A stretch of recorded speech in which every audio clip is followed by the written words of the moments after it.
બદ ઇરાદે ઊભી કરેલી એક પણ ઇમારત ક્યારેય ટકતી નથી અને આવું જ કંઈક જોવા મળ્યું છે જામનગરમાં। બહારથી ખંડેર લાગતી અને અંદરથી વૈભવી બનેલી દરગાહ પર તંત્રે શા માટે ચલાવ્યું બુલડોઝર, હવે તે પણ જાણીએ।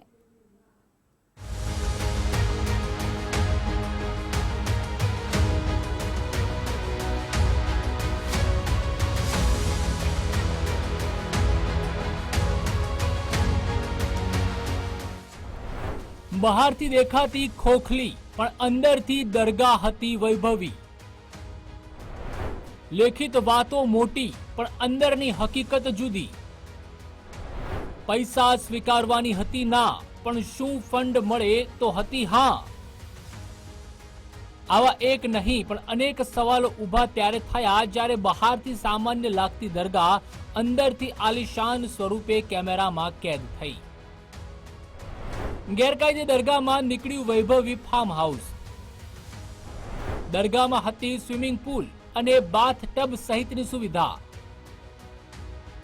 વાસ્તવમાં વાત એમ છે કે જામનગરના બચુનગર વિસ્તારમાં યા મિસ્કીન નવાઝ નામની મજાર શરીફ આવેલી હતી કે જે અંદાજે 11,000 ચોરસ ફૂટ જેટલી ગેરકાયદે જમીન પર બનીને ઊભી કરી દેવાઈ હતી।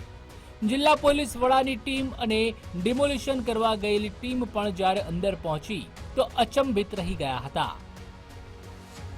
જામનગરની જે રંગમતી અને નાગમતી નદી છે, આમાં જે ગેરકાયદેસર દબાણો છે, જામનગર મહાનગરપાલિકા દ્વારા આજ જે ગેરકાયદેસર દબાણો છે આને હટાવવાની કામગીરી ચાલુ છે।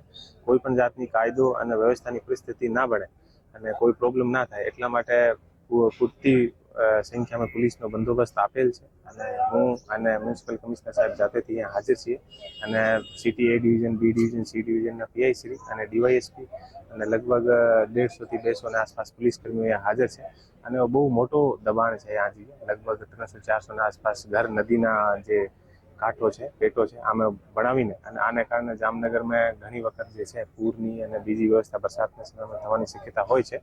એટલા માટે મ્યુનિસિપલ કોર્પોરેશન દ્વારા આ બધી જે કાર્યવાહી કરવામાં આવી રહી છે। મહત્વનું છે કે આ મજાર શરીફમાં કોઈ પણ પ્રકારની દાન પેટી રાખવામાં આવી ન હતી તેમજ પૈસા રાખવાની પણ મનાઈ હોવાનું સૂત્ર લખવામાં આવ્યું હતું। જો કે તપાસની ટીમ ત્યારે અચંબિત બની જ્યારે અહીં કલરફુલ અને આકર્ષક ટાઇલ્સ અને માર્બલ જડેલા સંખ્યાબંધ રૂમો અને ભોંયરું પણ જોવા મળ્યું હતું। દાન ન લેવાના સૂત્રની સાથે સાથે એક સૂત્ર એ પણ લખાયું હતું કે યાદ હૈ તો આબાદ હૈ, ભૂલ ગયે તો બરબાદ હૈ, જેનો અર્થ શું કાઢવો તે તો પૂછપરછમાં જ સામે આવશે।